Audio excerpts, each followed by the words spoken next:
Hey, welcome in to another edition of Tony Talking Trash about music. Tonight, I guess I'm going to be talking a little bit of trash about myself. I'm going to add to that interesting gig story Bart did last time and tell you guys my gig story.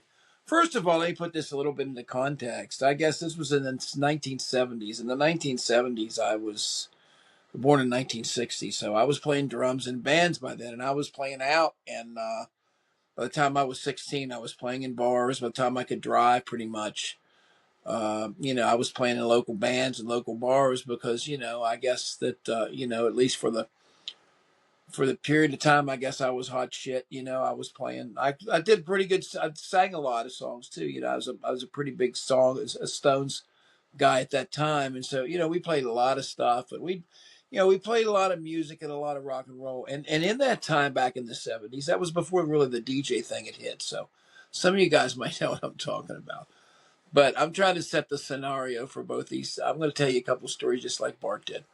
Uh, and I'm trying to set my first one up. Well, my first one was up with some friends of mine. I mean, I played with, Mike Strickler, Tim Sirk, and these guys for a long time.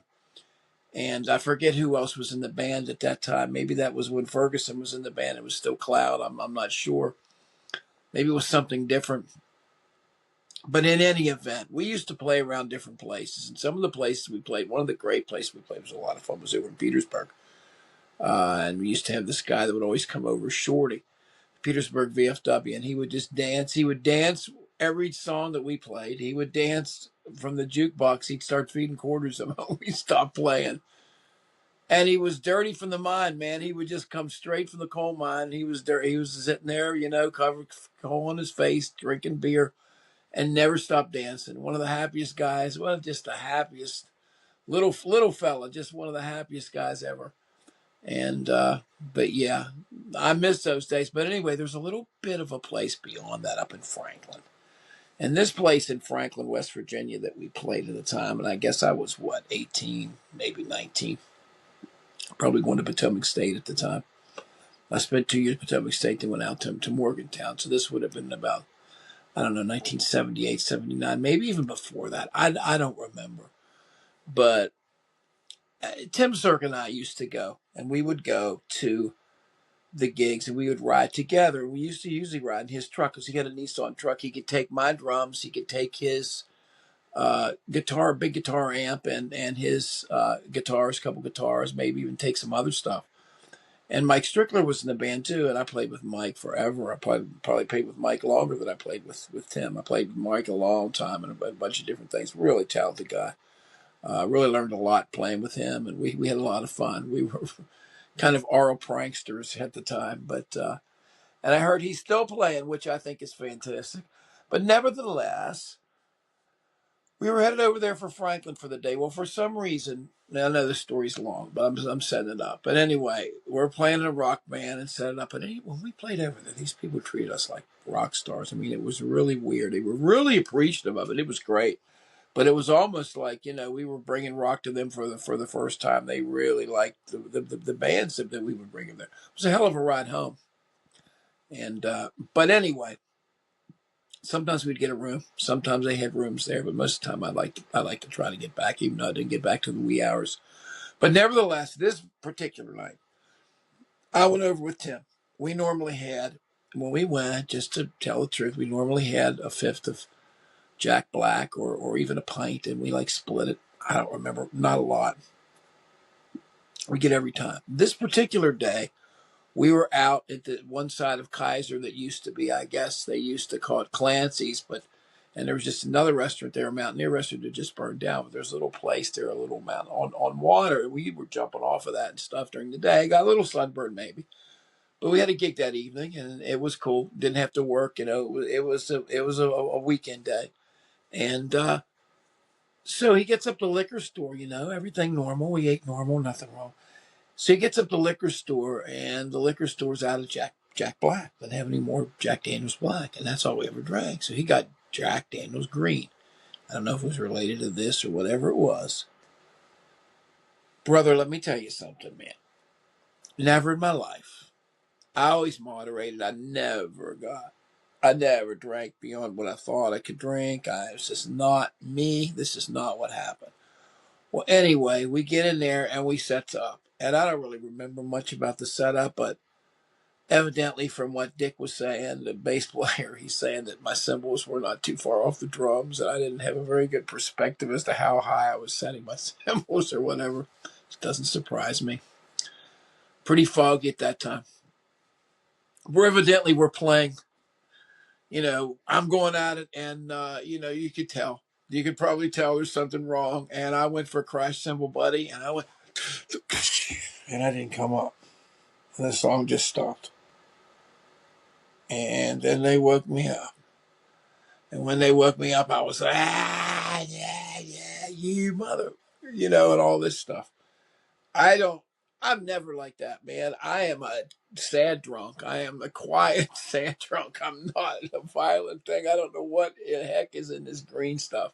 But nevertheless, so they carry me out, and as I'm going out, the people are pissed. I mean, they're pissed, and they're saying, hey, you're too drunk. You shouldn't be playing. I'm like, F you and everything. So I'm so out of control, and I'm never like this.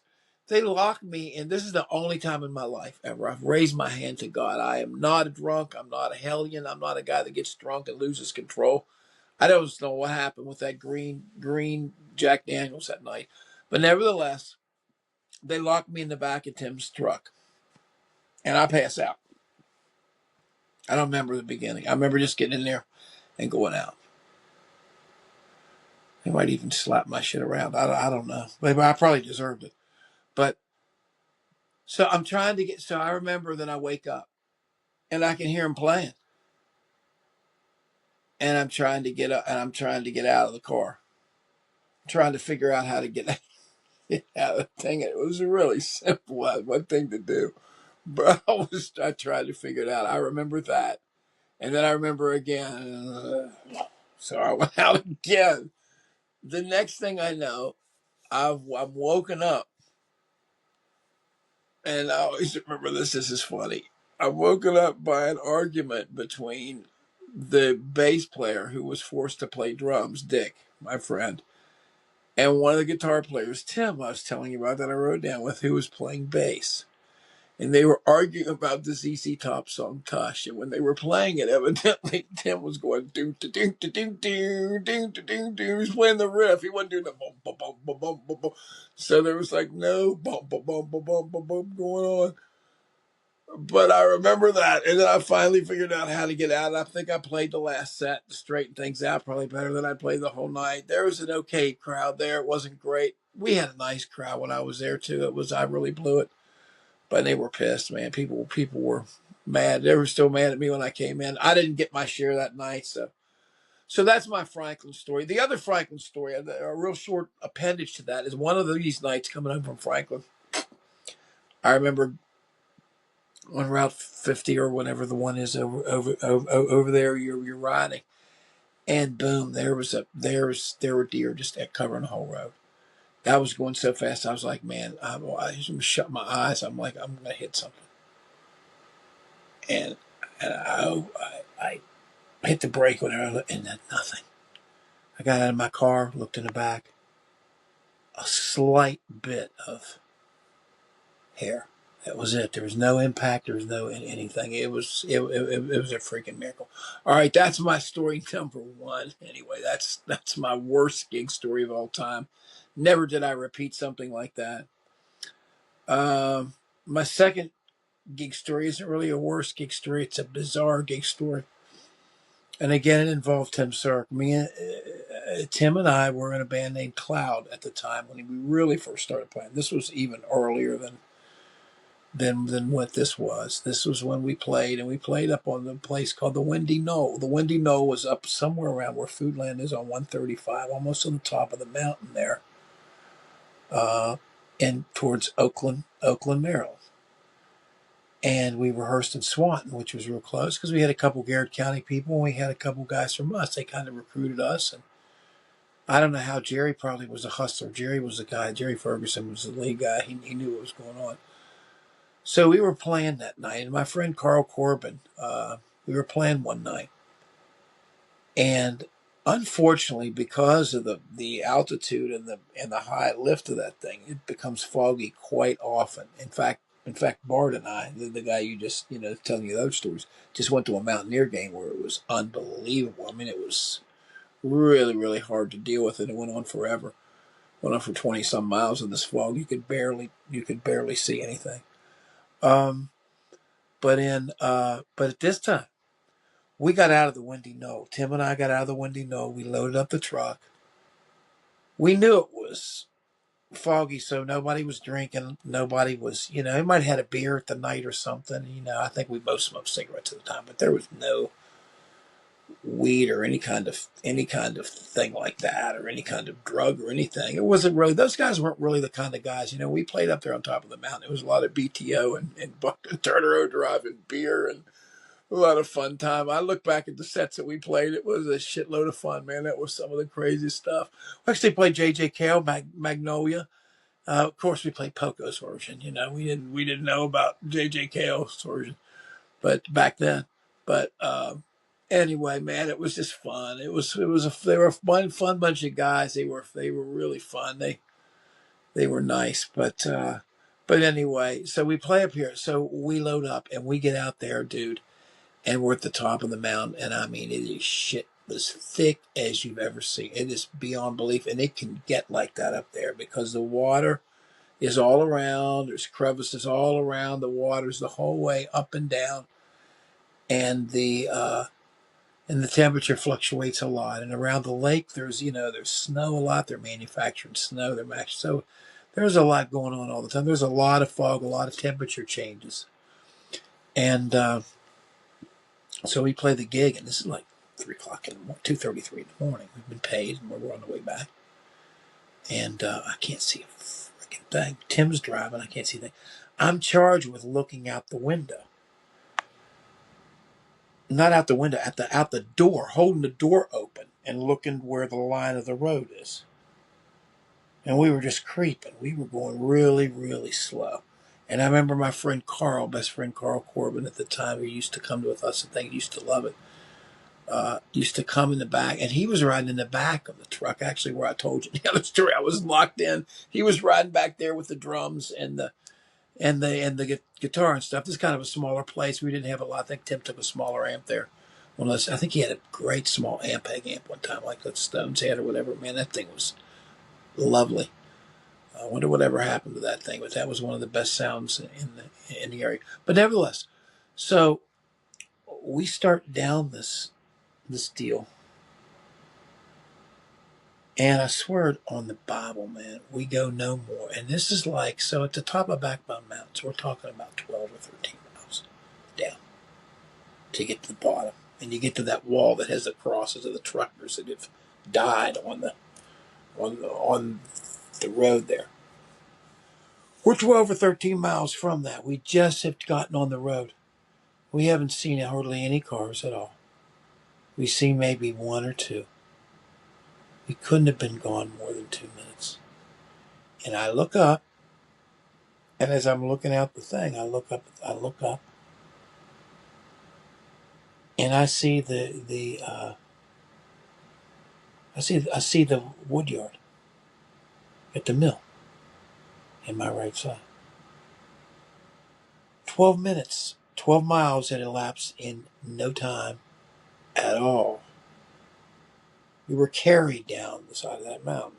I looked at Tim, and immediately I said, Tim,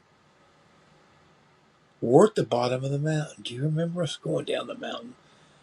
And he was so shocked by it because the fog cloud. He just pulled off the side of the road, and we just sat there. We're just like staring at each other, like, what the hell just happened?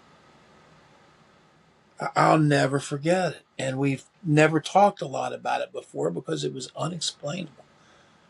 We couldn't say, oh, well, I was doing PCP or I was, on hallucinogens or something. That night would have been on anything with the conditions would have been suicide. Much as again when Bart and I came home the other night, still to this day from the West Virginia game, we made the mistake of going that way. We probably shouldn't have been. We should have gone all the way on 68 to Cumberland and then came back that way. But sometimes when you go through Backbone Mountain, you catch the fog, dude, and it's killer. But that's my second story, and that was back in the days of cloud, back in my early days. Hey, if anybody has any other funny ones to tell, worst gig stories, something like that. I haven't been out really actively gigging since the time that I left to go to school. I played down in DC, of course, for a long time after I played here, and then decided to go to professional school and came back and haven't had the time to play out live some. We played out some a few years ago at the indie club.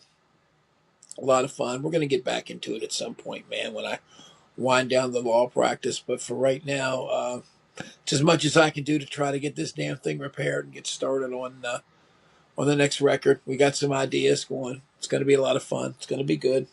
Obviously, it's going to be good. Otherwise, I wouldn't try to waste my time doing it.